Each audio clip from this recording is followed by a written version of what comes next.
So I'll start with Dan. So if not everybody knows, let's see, some people, the plants are their career. For some people, it's their hobby. So Dan is actually a chemist. He has a couple degrees in chemistry and then worked as a chemist, first at DuPont for a couple years and then for FDLE in the crime lab program for 33 years. And then he retired from that career and launched a second career. So while he was a chemist, he had friends who were interested in plants, and he was interested in plants.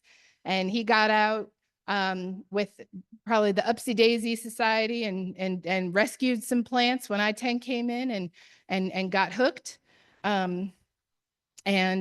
So when he'd already been growing a bunch of natives in his own yard, which is Trillium Gardens, where folks will be going on that field trip.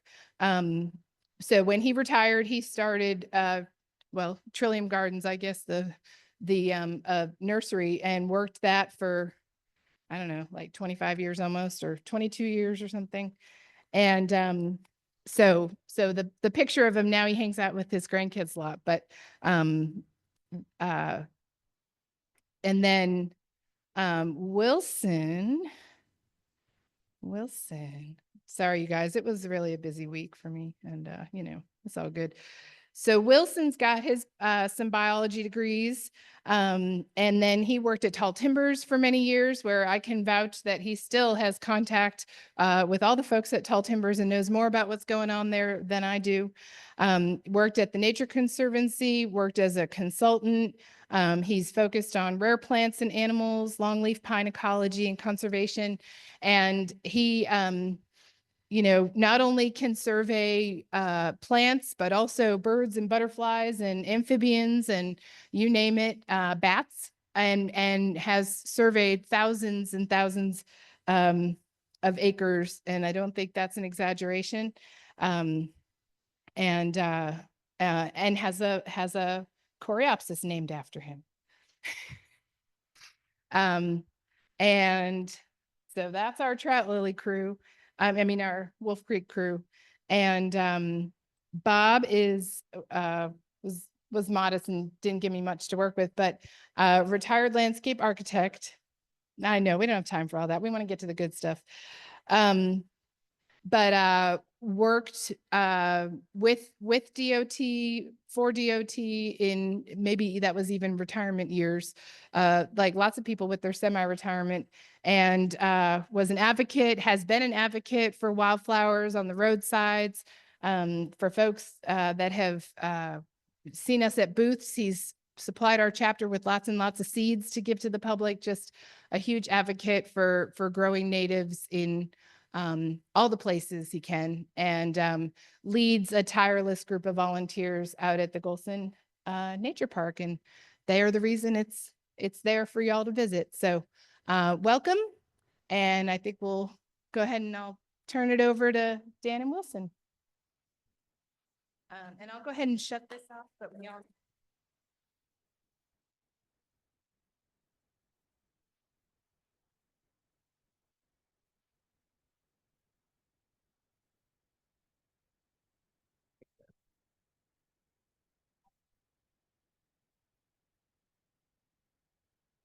Okay. Thank you, Nia. First off, excuse my voice, but it's kind of raspy. I want to be sure you can all hear me in the back. Okay, if any problem, just let me know. As she stated, I'm really academically wise, a chemist. I enjoyed my 33 years in the crime laboratory business. It was very stimulating and challenging, but I have, I also enjoyed gardening, and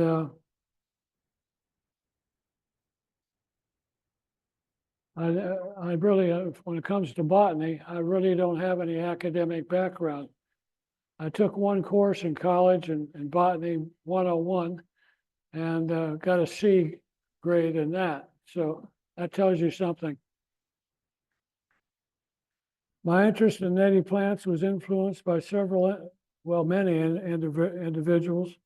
Going way back, Malcolm Johnson, who is the publisher of the Tallahassee Democrat. Some of you might recall him. Chuck Salter, who is a pioneer in the native plant nursery business, and my primary mentor in getting me involved in growing native plants. And finally, Eleanor Dietrich, who is here in the audience somewhere. There she is. Thank you, Eleanor. But one noteworthy thing to say is that Eleanor enjoyed writing articles about native plants that were published in the paper going back in the 70s and the 1980s. And one of these articles was on the trout lily. I happened to be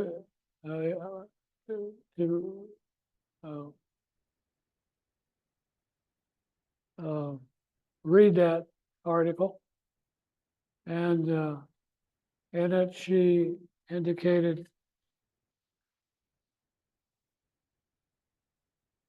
okay, that's all right.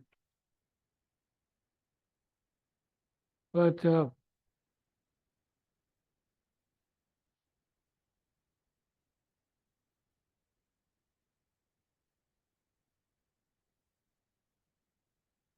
well, for some of the younger folks that weren't around back in the 70s, I wanted to comment that Tallahassee was rather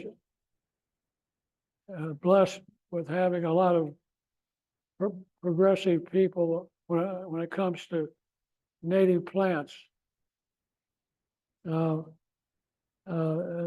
Malcolm Johnson and Chuck Salter, especially, sponsored what they called the Upsy Daisy Plant Dig Society. And Malcolm, being the publisher of the paper, was in a position to know about recent development projects in the Tallahassee, immediate Tallahassee area. One in particular was the construction of I-10 back in 1975, in which hundreds of people showed up with their shovels and buckets to dig up plants that were in the right-of-way. These efforts even got the attention of the national CBS station, and Charles Kuralt produced a commentary on the Road series for Friday night's evening's program. Was here, and we got national attention on our efforts with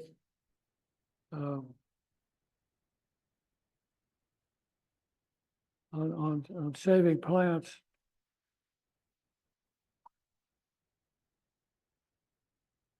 Here's you can see. Let me back up, just folks. You can't imagine how beautiful this site is. How many people have been there? Oh, well, good many. Well, it's time to go back. But you know, the middle of February every year is a remarkable experience.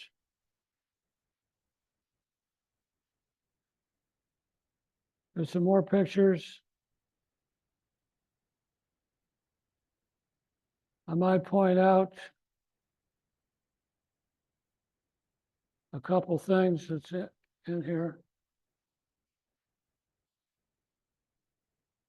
If I make this work.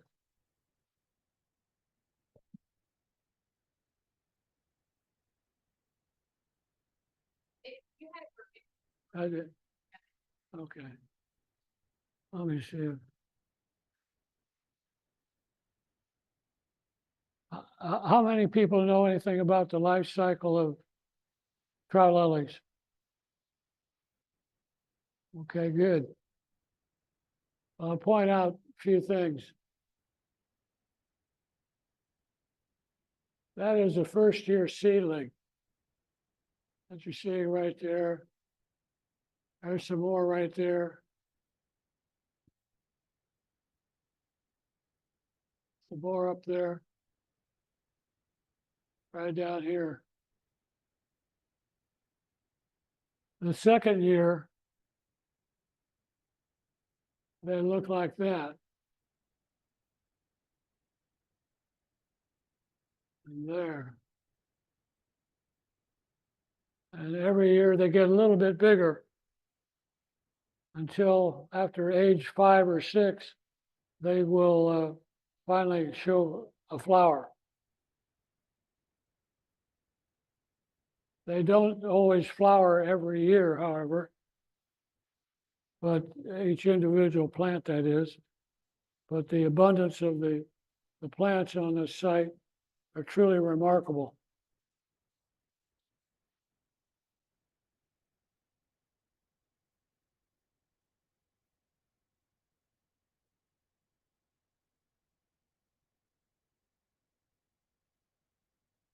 The only, having been stimulated by Eleanor to consider growing trout lilies, I set off for Chattahoochee, where I was told there was a colony of them. And indeed there was.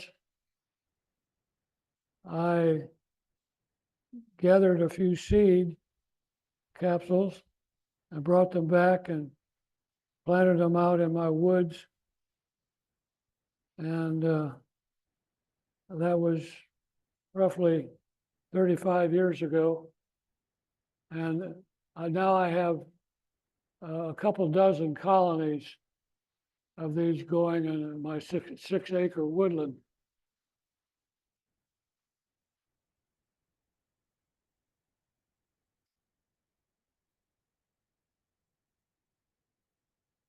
Well, I'm going to turn it over to Wilson for a few comments on where we, how we came about finding the Wolf Creek site. Wilson? Everybody hear me all right? Okay. My part of the talk's going to be short, but important point in the history of the Wolf Creek Trout Lily Preserve. I, like maybe a few others in the room, had the privilege of longtime friendship with a botanist that resided in Chattahoochee, Florida. Angus Golson and I spent countless days in the field botanizing, especially in the Panhandle. Angus was well known for plant identification skills and even having his own herbarium. He also was familiar with the locations of rare plants in the region. Some locals called Angus the weed man, which was a compliment and not a weedy joke. Early in the 1980s, Angus got a call from an employee of the Georgia DOT. The Georgia Department of Transportation was doing major work along US 84 in Grady County, Georgia. And some of the employees I asked Angus if he'd be willing to come up there and check on some plants they've been seeing. So of course Angus did. Angus was known for helping out people all over and people from around the world, really. So Angus said yes, and then we went over in February and met the DOT personnel 2 miles east of Wiggum in the vicinity of Wolf Creek. And to his surprise, found a population of the trout lily and spotted trillium. These two species are rare and have a real spotty distribution in coastal plain of Georgia and the adjacent Florida Panhandle. In the ensuing years, Angus would take people to this site, which is on the right of way, adjacent to the right of way on the south side of 84, which a lot of you have seen by now. And including he took Bob Godfrey and myself and many others there in those early years. Dan will continue to see what ensued after these mid-1980 period.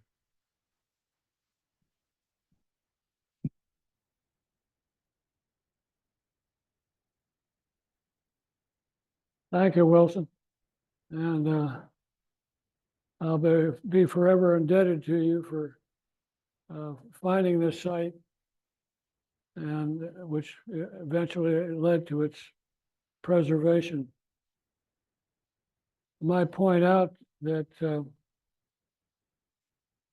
property around the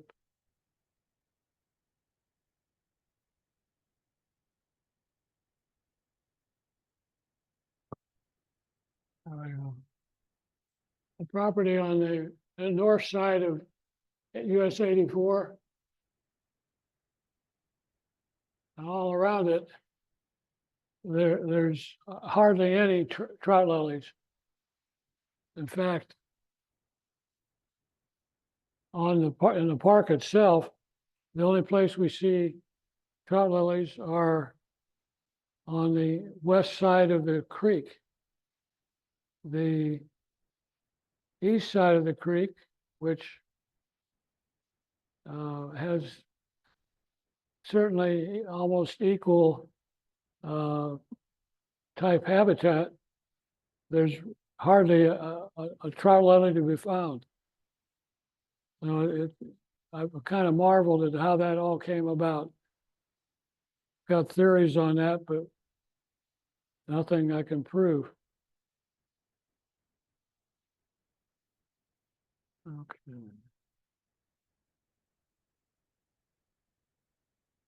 There's a picture of the fruit, which gets pollinated in around the middle of February, and by the end of, or by the first half of April, the seed matures and the capsule splits open, revealing the seed. They produce quite a lot of seed.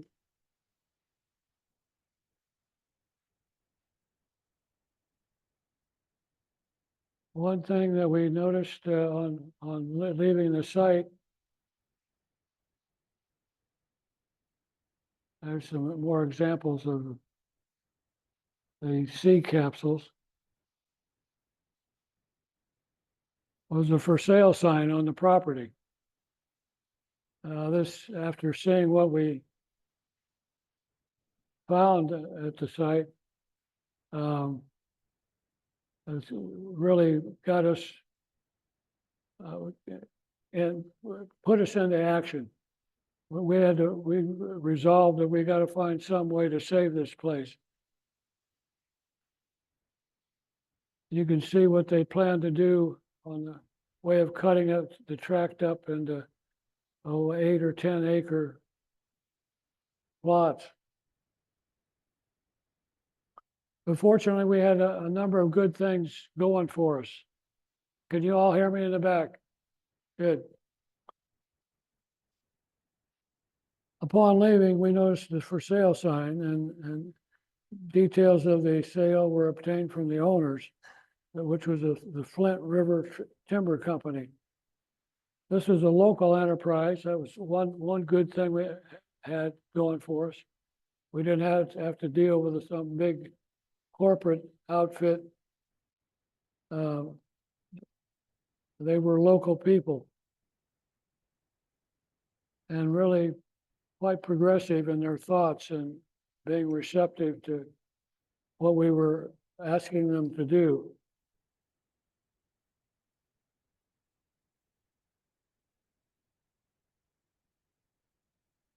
We met with the principal owners to get more details about their intent for the property, which consisted of cutting the tracks into 10-acre lots and harvesting some of the best of the hardwood trees for their sawmill operation in Wiggum, Georgia. Since we only saw the border of US 84 and not the entire tract, we had no idea about the size of the trout lily area. The tract consisted of 140 acres bisected by Wolf Creek.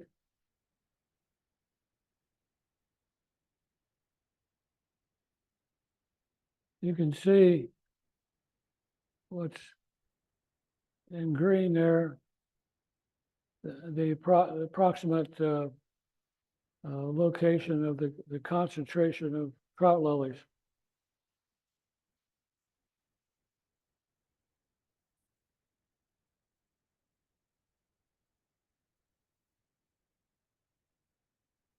By this time, the trout lilies were going dormant, so we agreed to meet the owner the following January to look further. In January 2007, we met the owner and walked the acreage. To our amazement, we found it consisted of approximately 15 acres of high density trout lilies. But to our dismay, the owners had already selectively logged, as they said, many of the prime hardwood trees throughout the site. But it was still a very wooded tract. The owner said he was done cutting trees and would be limited to preparations for small acreage sales.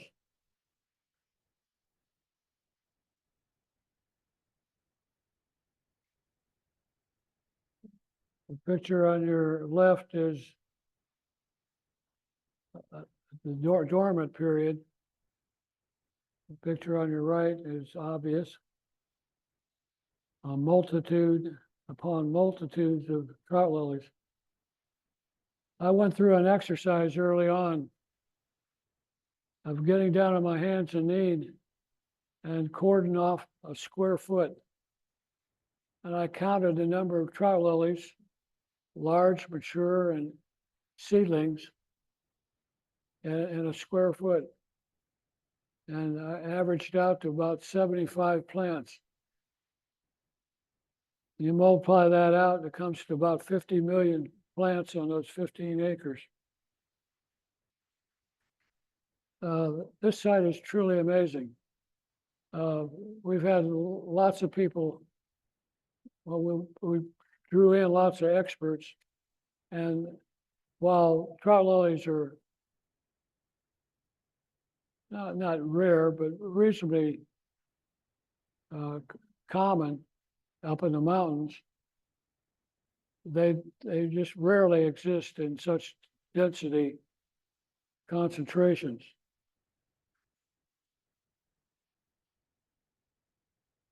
That's a recent shot. You just throw that in there.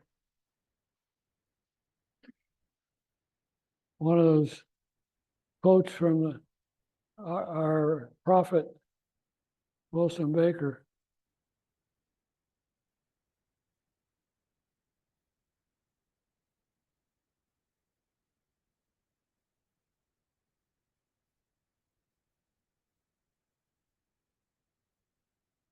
Well, if it wasn't enough to have this, the trout lilies as they are, the place is blessed with a number of other important and beautiful spring, at least primarily spring wildflowers. As you see here, Trillium maculatum is quite frequent, and it's the only Trillium species on the site. And you can see the others, and that's just a sampling. So having seen the significance of the trout lily site that also included other spring ephemerals, Wilson and I explained to the owners the significant conservation value of the site. After several meetings with the owners, really to our amazement, the owners agreed to take the property off the market and give us a year to try to raise monies to purchase the entire 140 acres. So subsequently, the fundraising effort began. You have to understand that you try to get people to donate money to save a bunch of flowers that are only in flower for about 2 or 3 weeks a year.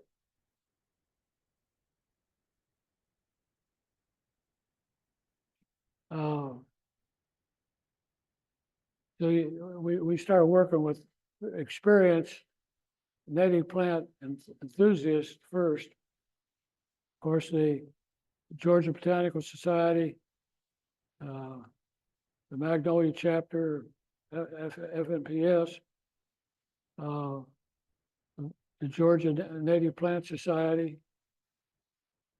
and numerous individuals. In fact, we were able to raise $40,000 rather quickly in a matter of a couple of months from those folks.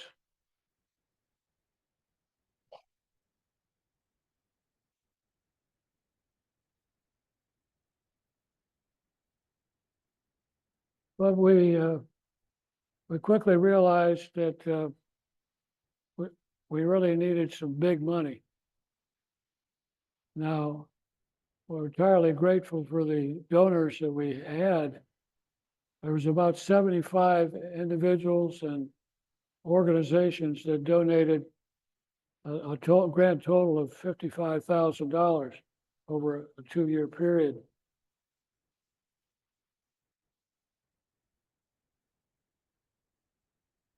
So the property was appraised at $665,000.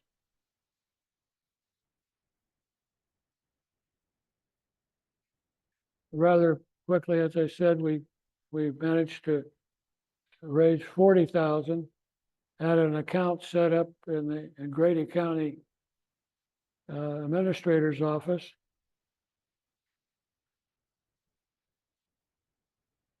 But the deadline for the grant was June in 2009. But we became aware of a program that Georgia sponsored in which they would share the cost of up to 50% on worthy conservation programs.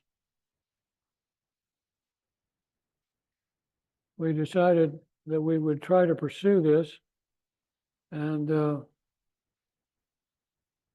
we took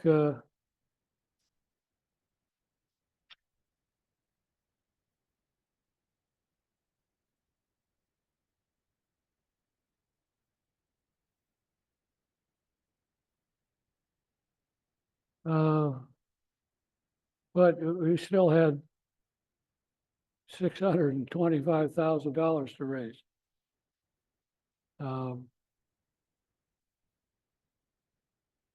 Subsequently, with the grant, which had to be sponsored by the county,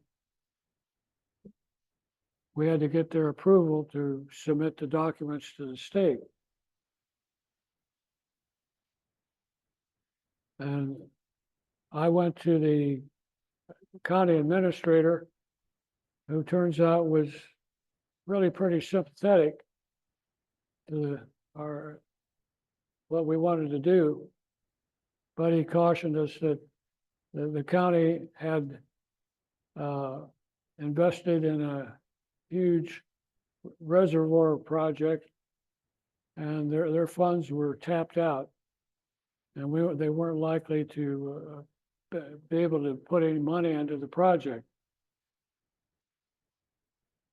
So with that, they set us up to make our pitch to the commission of 6 commissioners.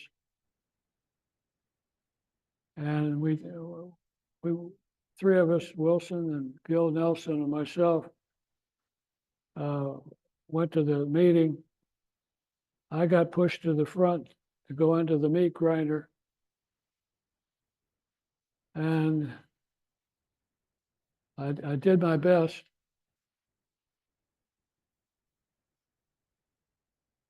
But things weren't looking good as the meeting went on. But there were a couple of commissioners that were, again, a little more progressive than others. The chairman of the commission is kind of a gruff individual.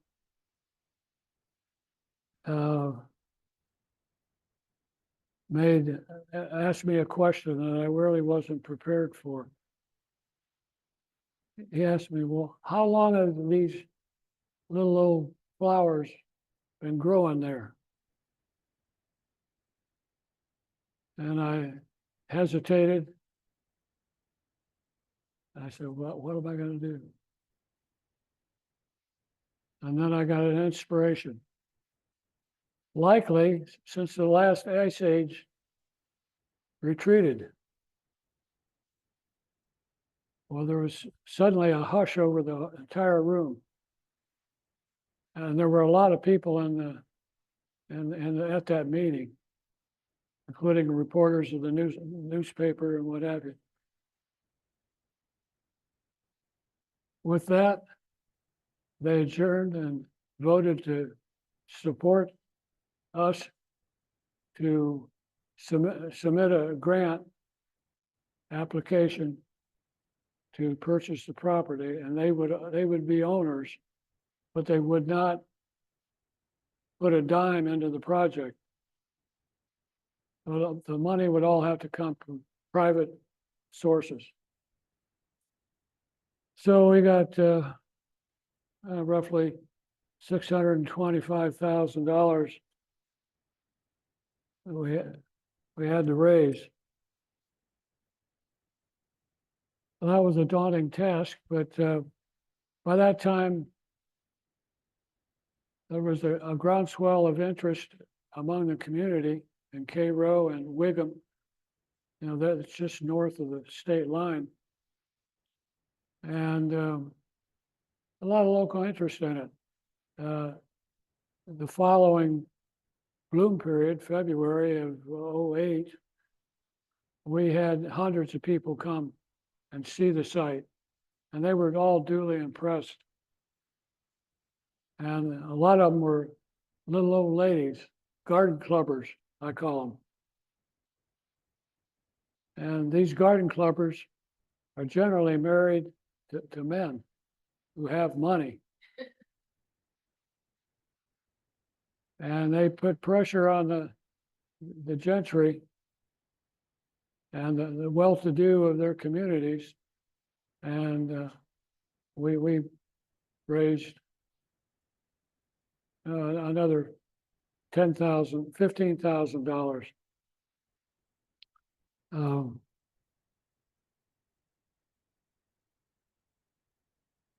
But we still had a long way to go financially. But we had another thing going for us in this program. And that was that the economy went downhill. It went downhill fast in 2007 to 2009 or so, which lasted quite a few years after that. What this enabled was, with the realization by the owners that the funding, that they're not going to be able to sell these tracts, I made a proposal to them that they sell the property to us for what they had in it, what their investment was, what taxes they paid on it for since they owned it, which was 2001 when they bought it, mortgage costs, interest. And with all that, I don't know if I got the figure exact, but there were, let me advance here.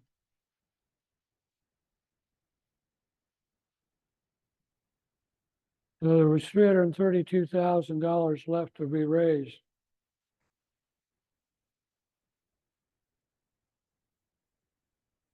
Out of the 665.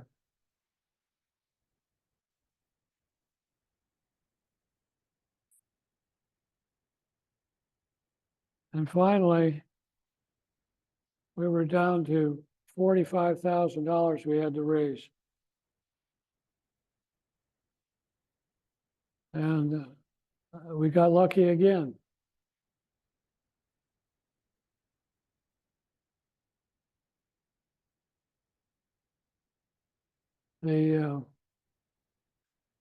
One of our little old lady garden clubbers in Thomasville, who was very prominent in town and was tuned into the plantation crowd in South Georgia, invited a member of that group that she knew well to our bloom period in 2009.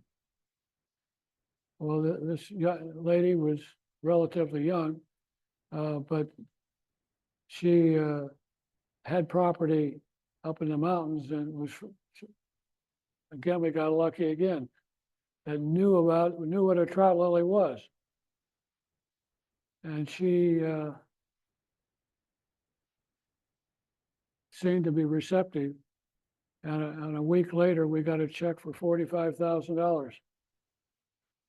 So financially, we met our goal. So you could say that the mission was accomplished.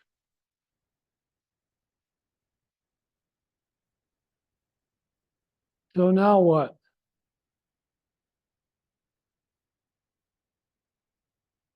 We had to decide what to do with the property. We needed some way to manage it. The county made it clear that we could form an advisory group that would manage the property. And as long as it didn't cost the county any money other than the lost tax revenue, that they'd leave us alone. And so that was 2009. And every year we'd have open woods during February for 3 or 4 weeks, and invite all kinds of dignitaries and families who come out. And we're averaging now about 900 visitors a year to that site. And they usually donate quite a bit of money.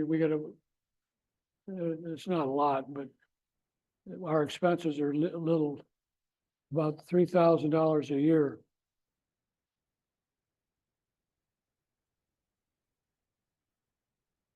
Well, with that, we can all be pleased that that the trout lilies are saved. There's the little old lady in Thomasville, Betty Ginwright. She's no longer with us now, but she'll be forever remembered.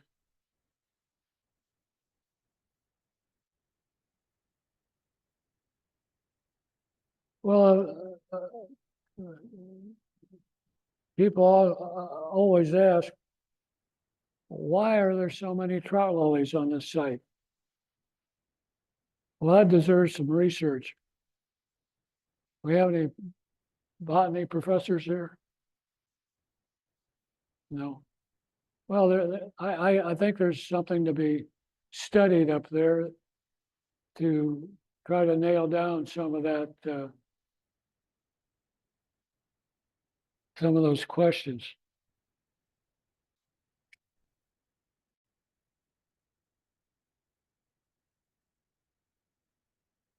The site has a lot of things going for it that trout lilies like, which they like moisture.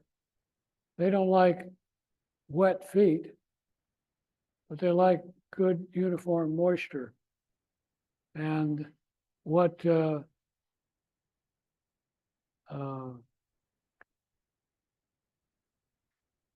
Wolf Creek has going for it is that it the woods is on a mound of pipe clay.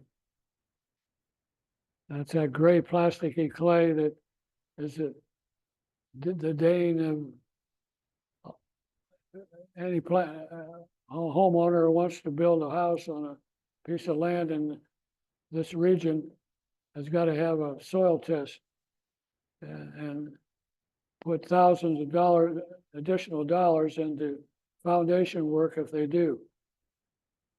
But what this means is the trout lilies the pipe clay is about 1 foot to 18 inches below the surface.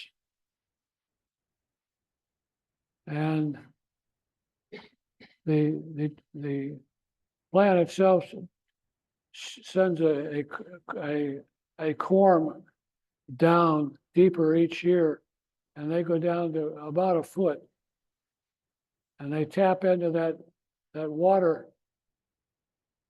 supply where ambient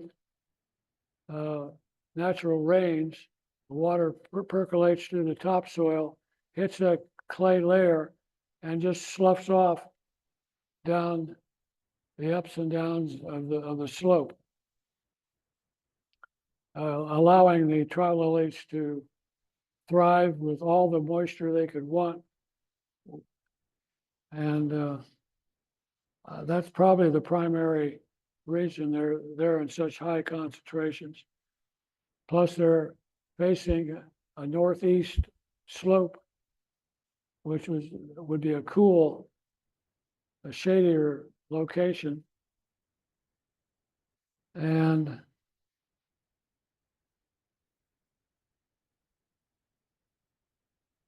supporting the idea of how long they've been, there's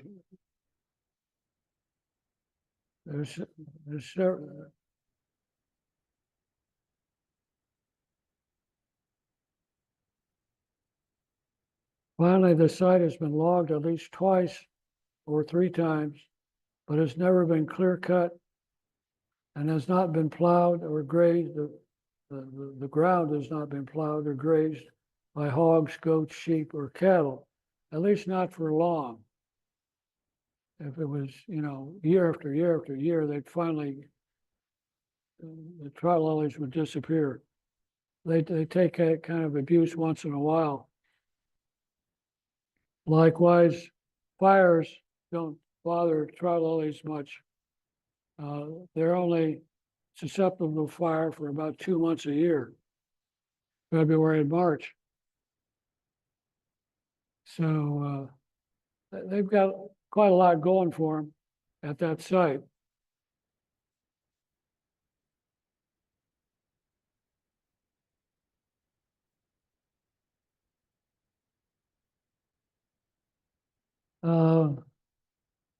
Let's just look at some of our other nice pictures here.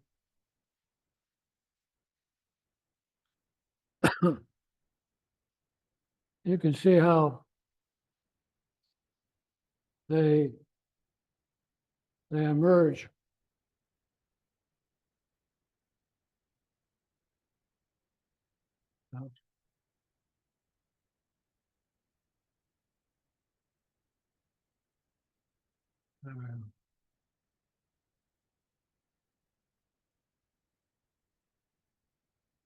There's a flower bud that they put out one leaf initially, which shows itself for about a week or 10 days or so. And if the weather's favorable, a second leaf comes up from that corm. And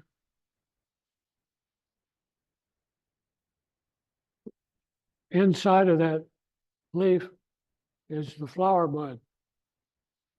It opens up, right, as you see there.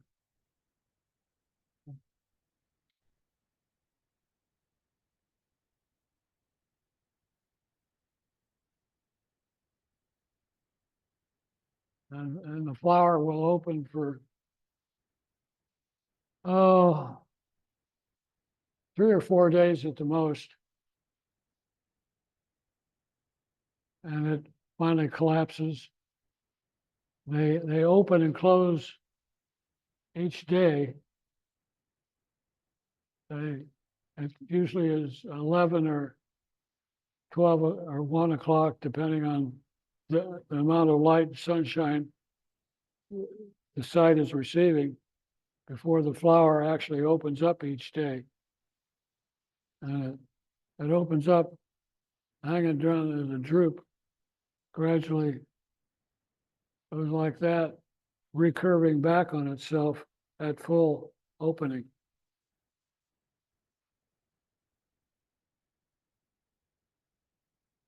Okay. Enough of that. How am I doing? Not too bad.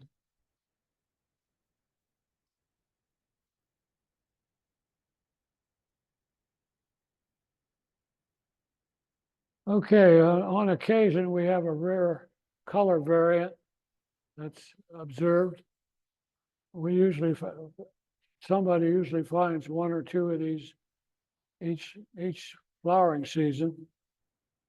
But, it's likely like 1 in a million will have this white and pink coloration. And you can see on the right side, a corm that's been removed from the soil to give you an idea of how long that little stem is. And the stem is very tender, so it's not for digging. It's not a plant for digging. If you're lucky enough to get it out, you're liable without breaking it in many pieces. The only way to practically propagate it is from seed, and that works very well, but it takes 5 or 6 years to get a flowering age plant that somebody would invest $5 or $10 in buying. So it doesn't really have a strong monetary prospect.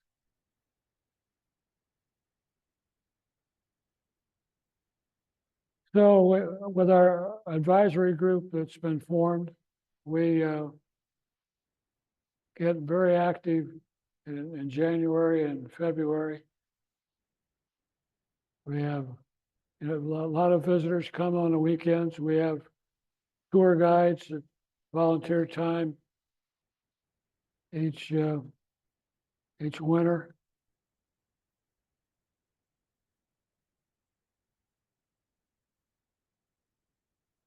The Wiggum Volunteer Community Council, they have people out there every weekend, and really weekdays too, greeting visitors and soliciting donations. And they've all, the whole community of Cairo and Wiggum have really bought into the concept, the value of this as a something that they could really hang their hat on. Tall Timbers inspects the property each year to be sure it's being managed properly. And it has a deed restriction that requires that it be preserved in perpetuity.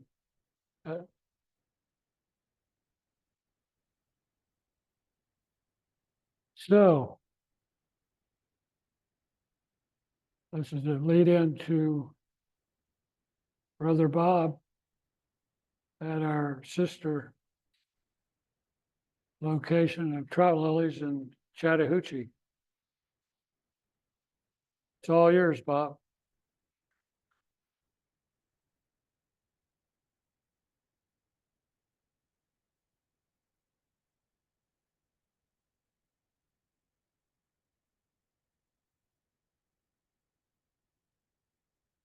That thing work. Um,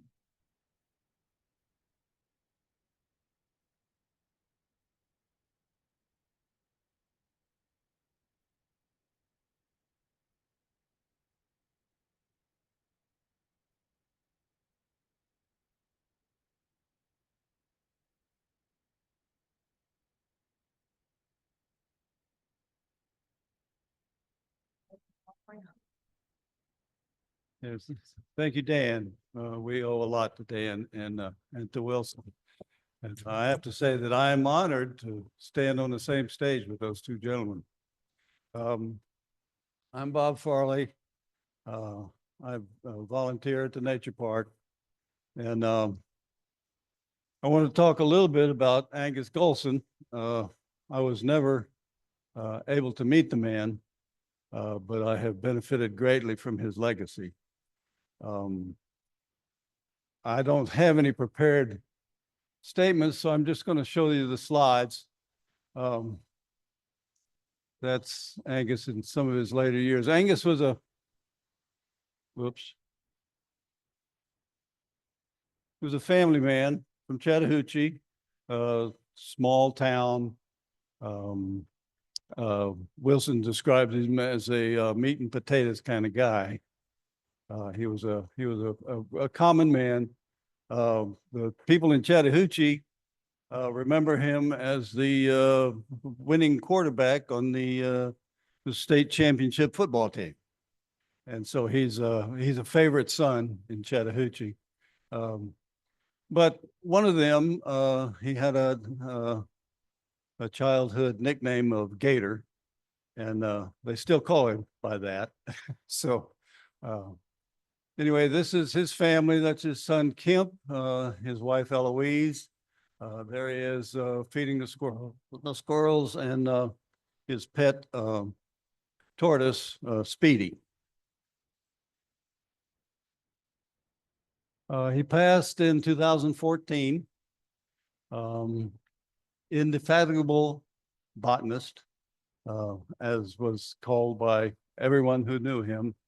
And he had several plants that were named after him. Liatris golsonii, Hymenocallis named after him. He was a great, great field botanist. That's his house in Chattahoochee. His son, Kemp, and his wife, Eloise, passed just recently. And the family has a very strong relationship with the Magnolia chapter. They asked that donations be made to the chapter in lieu of flowers at both funerals. And that has happened. That has happened. The chapter has benefited from that relationship. Yeah,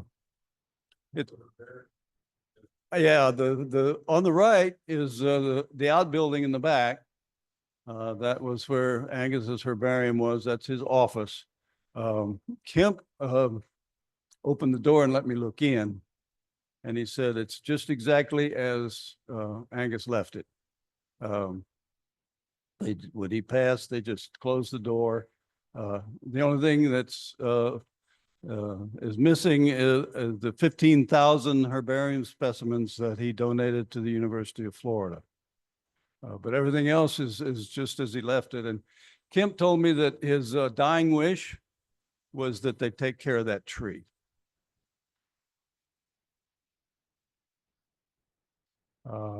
Many a field trip. He was very generous with his time. A very great man who was had a thirst for knowledge and a generosity to share with just anyone who asked. And there he is on the ground leading his field group. Very copious note taker. Legal pad was with him at all times, and everything was handwritten in botanical names. And he when he did his surveys, he was very thorough. This is a statement that the University of Florida made after they received his herbarium. And I think Wilson told me, or maybe Floyd told me, that when he stuck his tongue out like that, he was thinking. And in his later years, when his memory faded, which I can relate to, he said that if he couldn't come up with the name, he'd say, help me out, cuz. Tell everybody, cuz. Help me out, cuz. So he's about to say, help me out, cuz. Pardon? In my possession, you gave them to me. Thank you very much. They are being held so that we can update the, well, I'll get to this later, but we can update in the museum, the Arsenal Museum on the state capitol, on the state hospital grounds, has a Angus Golson display. And those are originals that you gave them to me, and they will be in that display.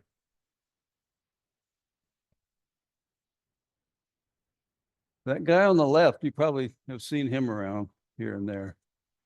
But, he was very generous with his time in the field, very famous with his great friend, Bob Godfrey. It was said that they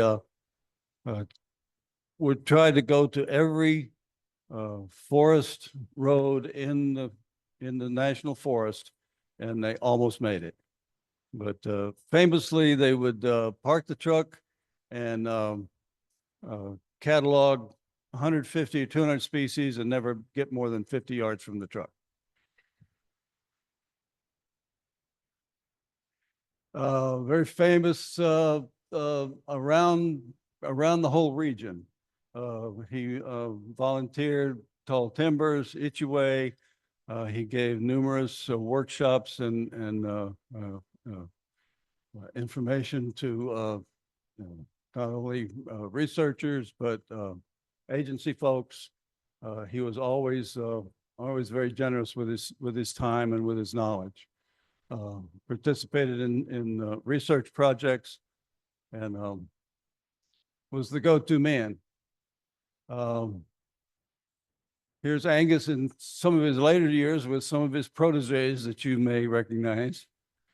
This is why I say I've benefited from his legacy, because of my association with some of these great gentlemen. 2002,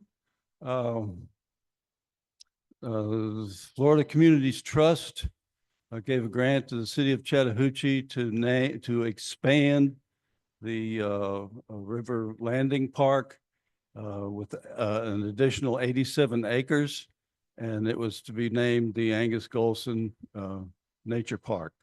And Angus gave a speech, and I think you told me that he was upset because he forgot to take off his sunglasses. He thought everybody ought to be able to see his eyes if he gave a speech, and he was upset with himself because he forgot to take off his glasses. And there was a field trip afterwards around the park. He led a group of folks, and the guy in the red shirt, you might recognize that guy too. He gets around some as well. Floyd Griffith, you've probably seen some of his pictures, but Floyd was a protege of Angus in his younger years. In his younger years, he was a young man, and he would go out with Floyd in the field. And that day was well represented by the Magnolia chapter. We are very proud of that moment. This is the map. This is on the kiosk. This is a diagram of the map, and this is prior to Michael. Michael messed us up a little bit, but much of the same is here. What we have. This is the parking lot. And this is a trail, next to the parking lot is a magnitude 4 spring. Chattahoochee Springs has 2 vents, and it feeds the ruins of an old swimming pool that was built in the 1920s. It's a pool that was built by the construction company that built the original Victory Bridge over the Apalachicola River. And they did it for their workers who were there a number of years building the bridge. And in those days, without air conditioning, they needed a way to cool off after work. So the company built them a swimming pool. And then when the bridge was complete, they donated it to the city of River Junction. And when the city of River Junction folded, it passed on to the city of Chattahoochee. The grant added, this is the River Landing Park. The grant added this section here, pretty much, all wooded area, 87 acres or so. And the trails, if you come to the field trip, the trails start here. If you go down here, this is the pool and the spring. The main trailhead, if you turn left, it's kind of a cul-de-sac here. But if you turn right, you go down by what's called the Creek Trail, but it's actually a spring run. It's a limestone bottom spring run. And there's a bridge here. If you return up what we call the Ridge Trail, which is in blue, or there's another trail. If you cross the bridge here and turn right, this trail comes back to the playground. This is a playground. There's a pavilion here in the parking lot. If you continue on past the bridge, then you come down this trail to the floodplain. There was another bridge here that's defunct. So that means that this part of the path is no longer. There was a boardwalk here at one time and it's gone. This is actually not too bad for bushwhacking. It's not terrible to be able to move through here. This is a beautiful part of the park, a little inaccessible, but we have reopened this trail, which now connects the campground. This trail used to loop back in here, but now this is a dam right here for a fishing pond, and the dam is failed. So this is pretty much an up and back, but you can go this trail, come up the power line and get on this trail here. We have cleared a path which goes to a favorite spot in the park. It's a Florida flame azalea thicket. It's a wonderful place to breathe. And so we've opened up a path to this. We have another thicket of azaleas right in here in this area, and that's very accessible as well. The trout lilies started out right here on what Wilson calls the triangle. We call it the peninsula. It's where two ravines come together. And incidentally, the trout lily population at Golson has just exploded since the hurricane. It now has gone from this point almost halfway up this trail and down to the floodplain and about halfway up this slope. So it was once about this big and now it's about that big. So why? Another mystery. Every time I go to this place, I see another mystery. So, but the trout lilies have expanded greatly in the last few years. It may be the open canopy, it may be the increased detritus. We have really no idea. So you can start here, you can come here, you can come back there. That's a little loop. You can come back. That's another loop. You can go this way and get all the way to here, but it's kind of difficult to make a loop at that point. And you can come in here and go, there's a borrow pit right here. You'll be able to see that. But this bridge is out and this bridge is out.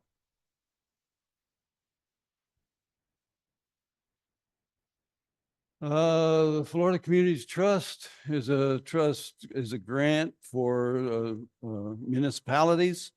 And like a lot of places, Chattahoochee doesn't really have the resources or the will to maintain their properties. It's very difficult for them. They really don't have the resources. So, but the grant established stakeholders who would provide management and services. So as part of that stakeholder group, we partner with, we have these objectives. These were the objectives that were identified by the grant: survey and monitor rare plants, protect these rare plants, perform some educational outreach for children and other groups, and invasive species control and trail maintenance. Of all these tasks, the main thing that we work on is invasive species control. It's a very difficult task. As you live in Tallahassee, you probably have seen a few invasive species. And that's what we work on mostly, but we have various stakeholders that we work with. FNA has done the original surveys for all the T&E species. They come back periodically and do additional surveys. Toria Keepers, when they first started out, was a good partner for the Toria that were still remnants on the property. And that has passed on to AGB, Atlanta Botanical Garden, and but we also protect rare plant communities, and Atlanta Botanical Garden. Looks like my dyslexia has corrupted my slide, but anyway. And we also use APHIS, which is the wildlife damage mitigation arm of the USDA. They help us with the hog control, which we can't control. We do educational outreach with FAMU Extension and with the Boys and Girls Club. Invasive species control, we have a great friend in the Florida Forest Service with Mike Jenkins, who has helped us out for many years. And we've had visits from FSUASP as well. So we have help, we do. And for trail maintenance, stand up, Mike. Come on, Mike, stand up.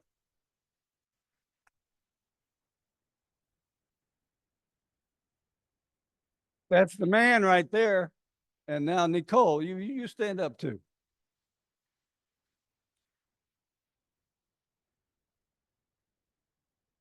Good folks.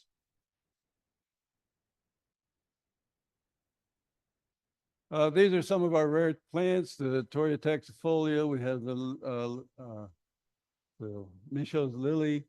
A new one that we've discovered, thanks to Wilson, he told me where the historic population was, and we've discovered the Bay Star vine has recovered the storm, the Schisandra glabra.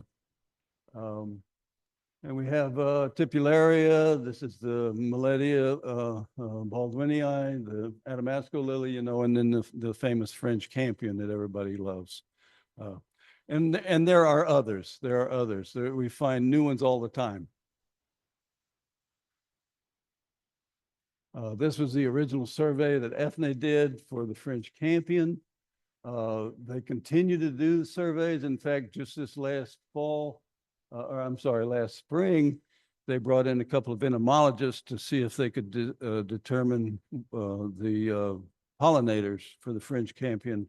And they had a couple of entomologists spent 3 days and night monitoring a flower,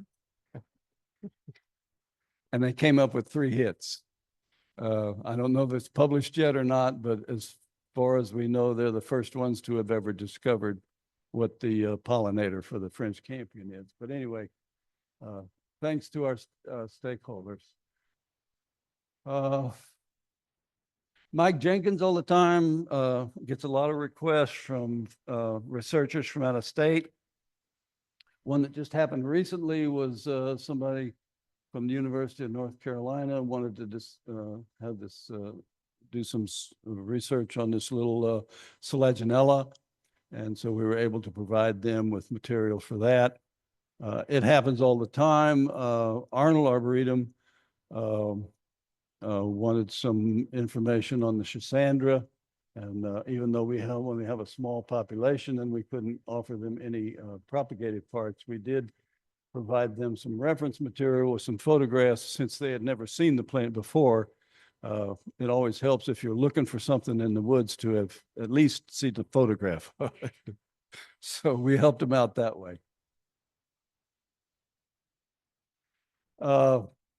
Scott, where you at?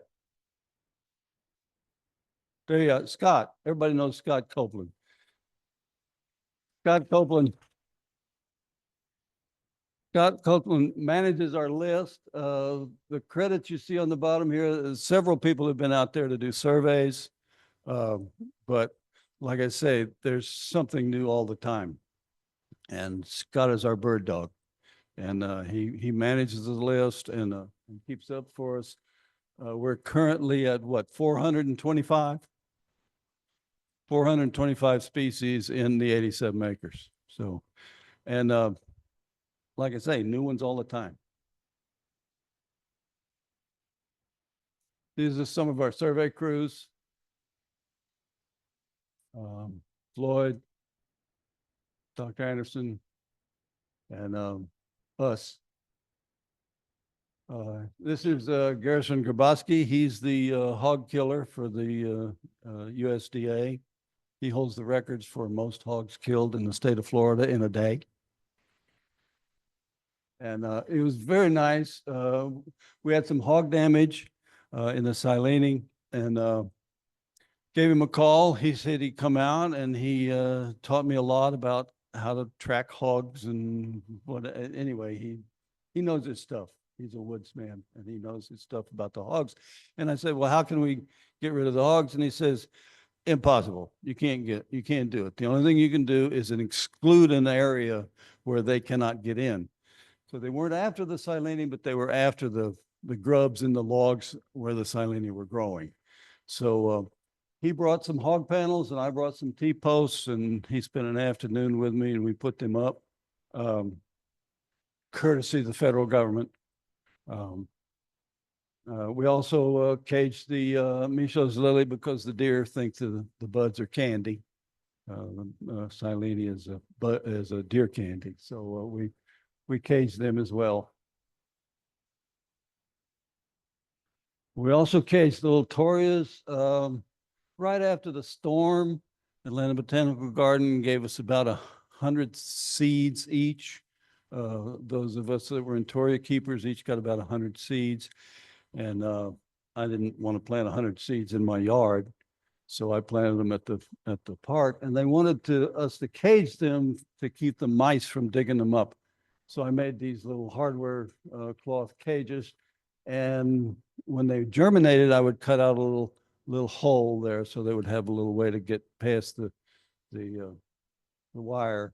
When they get up to be about this big, those are a couple that I just discovered recently that are actually doing pretty well. And so then at that point, I removed the cages. Lily and Maddie came a few months ago and planted some more seeds from Atlanta Botanical Garden, and we try and need, oops, wrong. Come on, back up. Don't want to back up.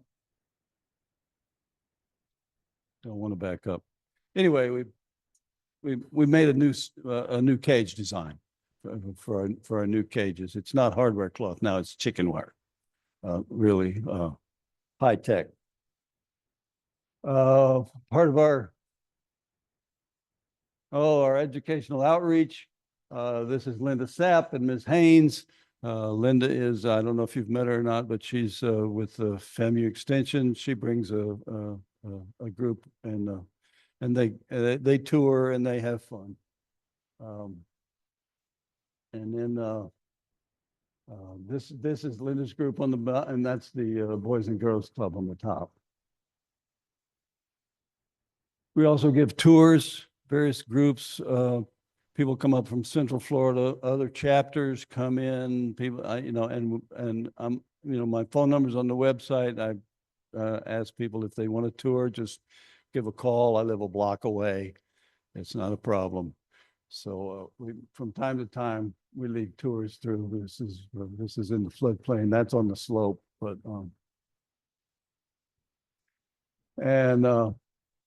Scott again manages our Facebook page. He's always in these days of outreach. I don't think you can claim to be reaching out unless you are on Facebook, but Scott manages that for us and does a really good job. Lee Brooks does our website.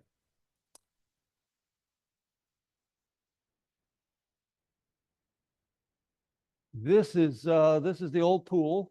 As you can see, it's a good sized swimming pool. It had a little kiddie pond, a little kiddie part, and it was all freshwater spring water. And this is when I came there, this is what it looked like. This elephant ear had just completely covered it over. You couldn't see it. It was impossible to see. We discovered this structure. It was impossible to see, and we still don't know exactly what that structure was. You can see a little bit of the rail. Oops, dang it. A little bit of the rail that separated the kiddie pool here. This structure here, I think it was a sediment sump because the spring run is up here, and that's a steep head. The other spring is a limestone. But anyway, this was the spring.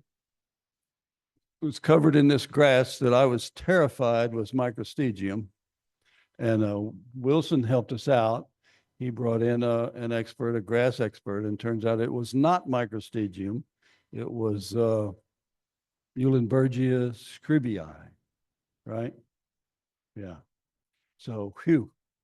We thought we had another really bad one on our hands, but and that's the structure. I don't really know what that was. And that's the vent up there, and then this is the other vent. This is the limestone vent, and this is the steep head vent.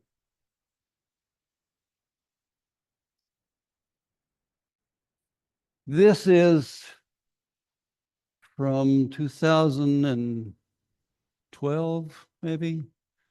We've been working at this park for quite a while as a chapter. We really have. This is a group that has come and they do the various things. Here's Billy. They're making some cages.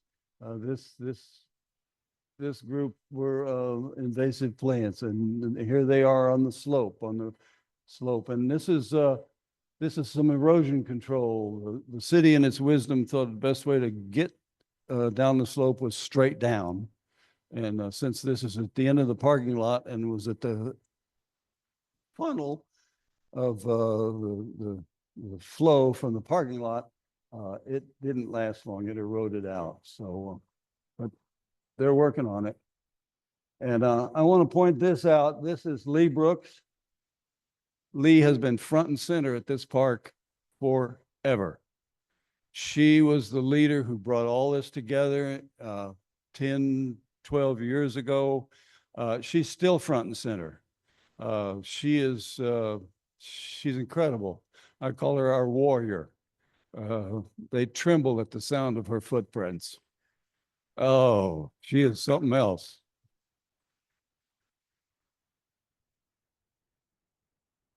She's not here because she's working still. The rest of us are retired. Yeah, Lee's the best.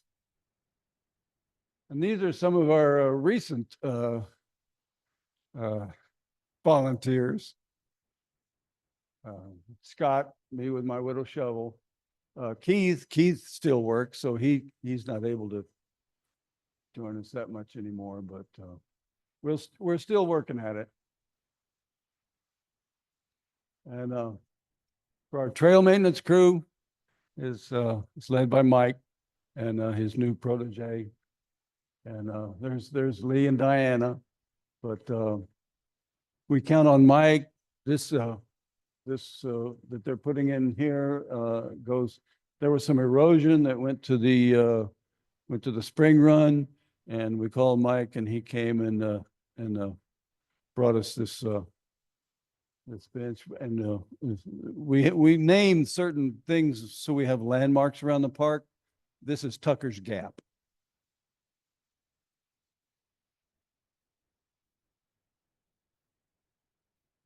This is a little footbridge that I just made.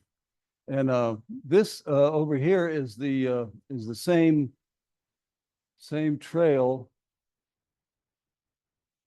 Yeah, there we go.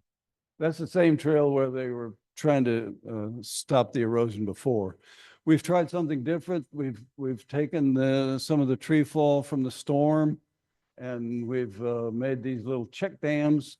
So, it's 10, 12 inches. You have to step over a log to get there, but now the erosion stops. It's the sheet flow is incrementalized now.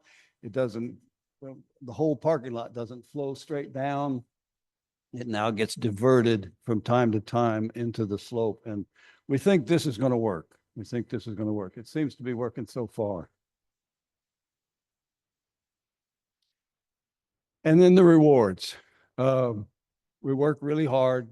The work is hard, but it's very rewarding. The camaraderie, the friendship is outstanding.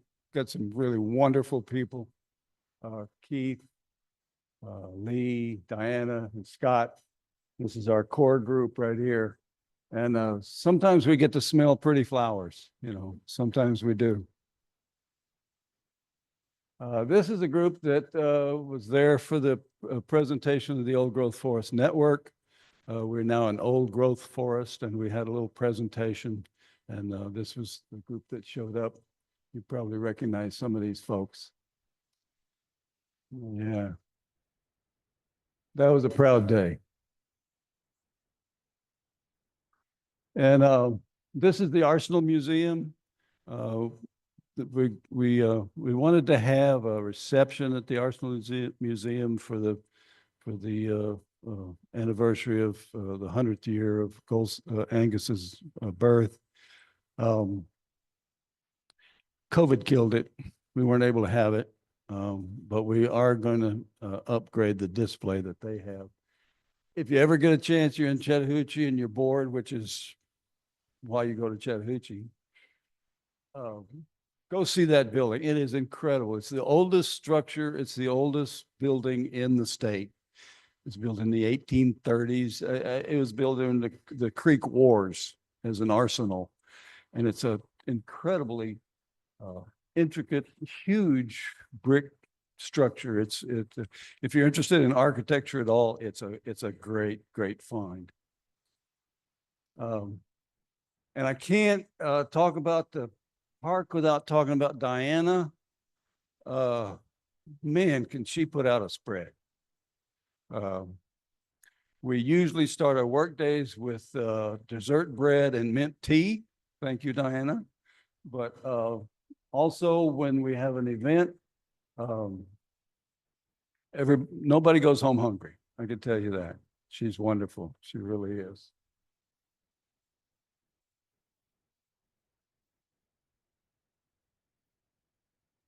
And we call them work days, but sometimes we don't feel like working. You know, sometimes we feel like walking around, looking at things, taking pictures with a shovel. That's right. We're not foolish. If we see one and he's, mocking us, we take him out. So, but then Scott keeps us up to date on the Facebook thing, and then Jan hasn't been able to join us lately because she's been under the weather, but hopefully she'll be back one of these days. She's another warrior. She's really something. You go through the woods and where'd Jan go? Where's Jan? And then an hour later, she comes back with a giant bag of Ardesia or whatever. I hope she comes back. And I have fun. I'm a retired landscape architect, so I have fun designing trail furniture. Mike inspired me. This one right here. Mike started just chopping away with his saw, and so I came in and made a bench. So, Mike really likes to do that, so I just started doing outdoor classrooms and little benches here and there that fit, and I really enjoy keeping my design skills up, even though I don't get paid for them. This little bench I'm proud of because I knew I couldn't dig here in this limestone spring, so I used these little deck foundations to build that little bench. It's really nice to sit there and just listen to the gurgling spring and think about foolish things like time and whatever. And then people say, well, Bob, why did you build a hammock stand? I say, well, because I wanted one.